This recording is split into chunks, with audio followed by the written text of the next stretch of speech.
Let's talk about the Lyft 70/30 hocus pocus BS crap that they've been shoving down our throats, saying, "Oh, yeah, we're going to give you 70% if anything So more."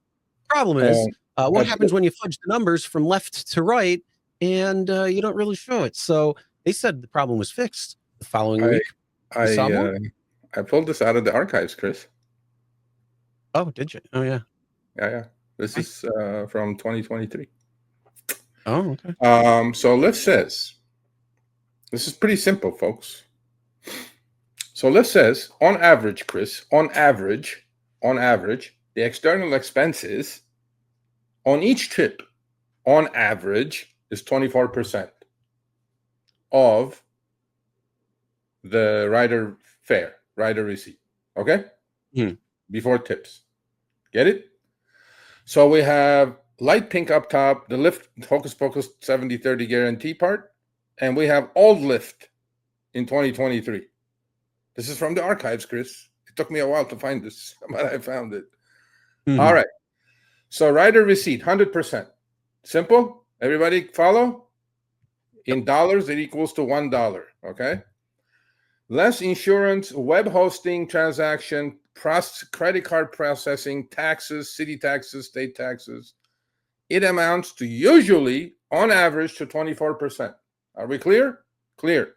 24% of the dollar is 24 cents on the right-hand column. Done.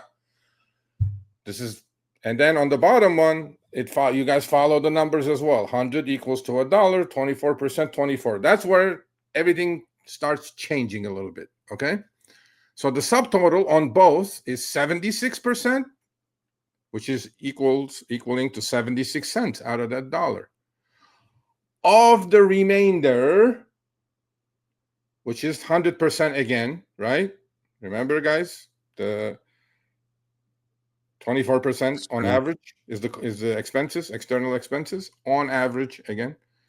So with the new Lyft guarantee, after that, your new number is 76 cents. Is it pretty clear to everyone? The 100% now becomes 76 cents instead of 100% becomes $1. 30% of that is 23 cents, Chris. And 70% to the driver after external expenses comes to 53 cents. Done?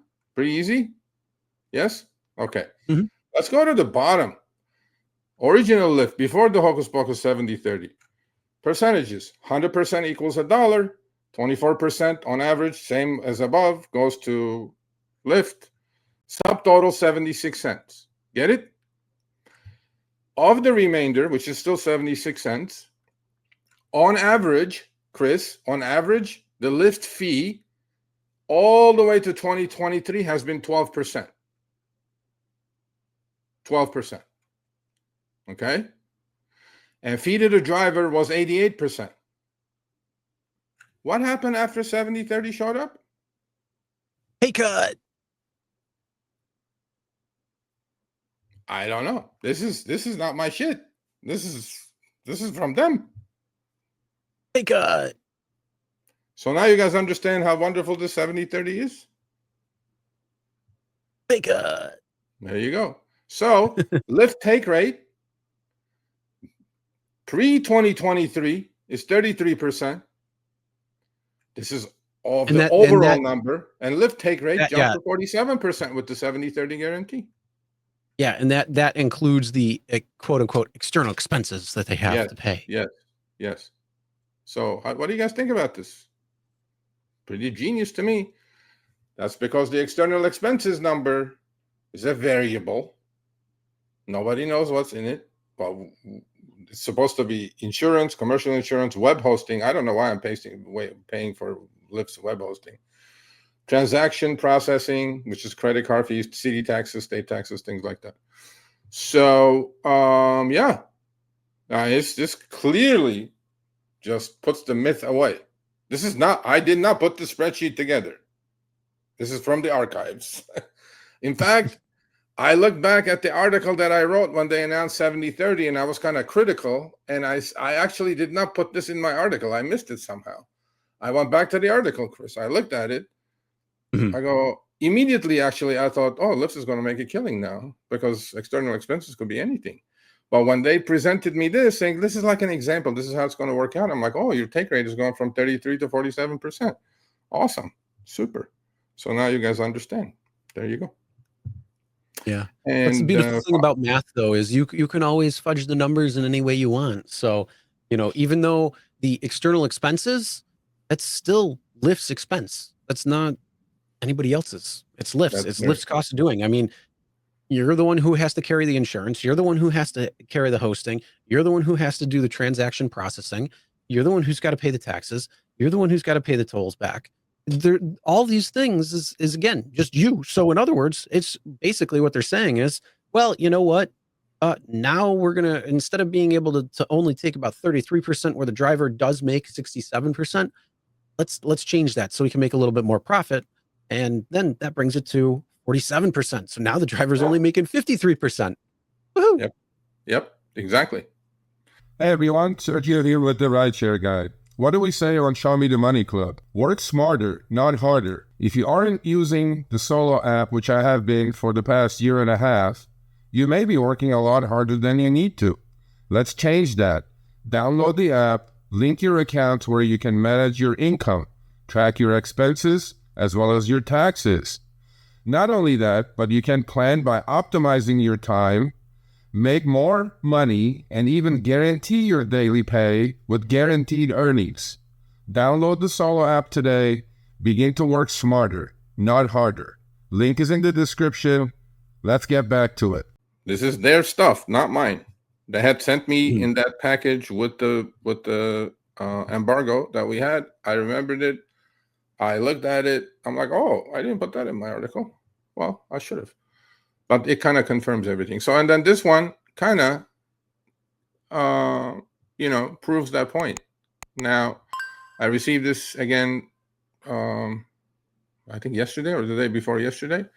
So first trip on the left, 10:06 a.m., August 30th. This driver actually asked me, he goes, how is it, how does Lyft do this? So I go, your starting point, Mr. Driver, is always going to be if the algo charged enough to not fudge the numbers. Okay. His point was that how is it that on the trip that I got tipped more, estimated Lyft fee was very high? This is a common complaint that I hear all the time, Chris. They're like, when I get tipped, estimated Lyft fee is somehow higher. I'm like, no, it has nothing to do with it.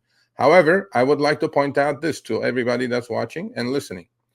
The trip on the left is, the pickup is 4.2 miles away. It's 10 minutes and 9 seconds in P2. Okay.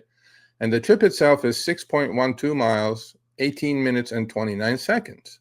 Okay. Everybody cool? The algo on this occasion did not charge the rider enough. They charge only $11.77. External expenses was $1.37. Estimated Lyft fee was 23 cents. The driver ended up with the tip getting paid $12.52. Without the tip, he got paid $10 approximately.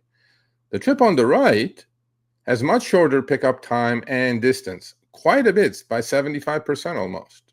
Okay.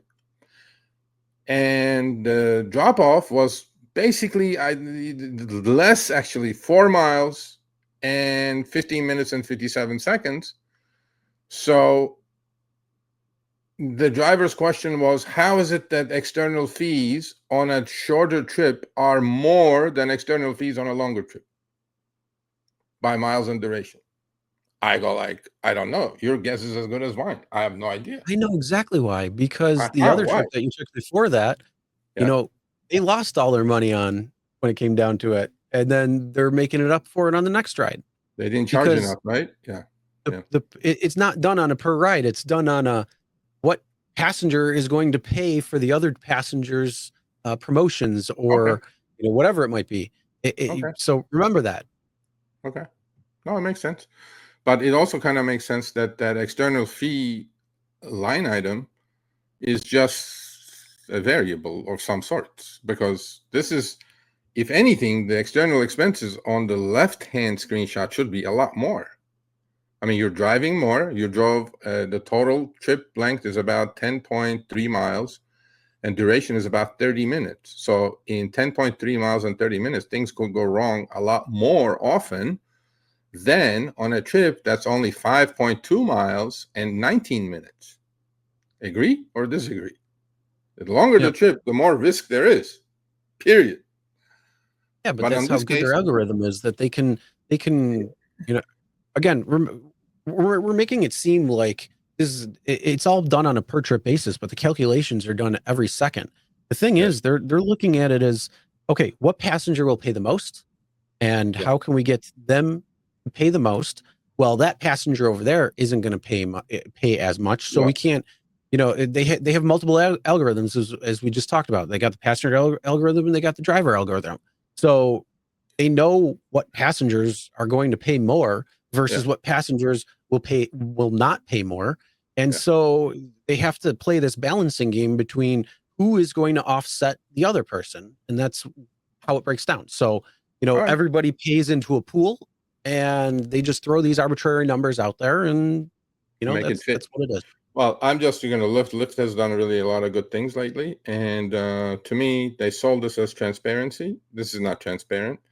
And the screenshot we showed previously, it actually proves that their take rate has gone higher right there. Until Lyft in 2023, 33% Lyft take rate, because they only took 12% out of the remaining 100 after external expenses, which always averaged 24 cents on the dollar. With the 70-30 guarantee, with the same 24 cents or 24% out of a dollar expenses, average external expenses, Lyft take rate 47%. It just kind of says it right there, clear as day. Yep. So welcome to the pay cut, depending on how they dress it. And so that's the beautiful thing there. All right, thanks for watching. That short little clip was from our live stream, Show Me the Money Club with Sergio and myself, Tuesdays, 6 p.m. Eastern, 3 p.m. Pacific. Make sure you subscribe, turn on all notifications so you get notified when we go live, as well as all of our awesome content. Make sure to check out this video right here, which will take you to the entire live stream, or check out this video right there. All right, drive smart, everyone.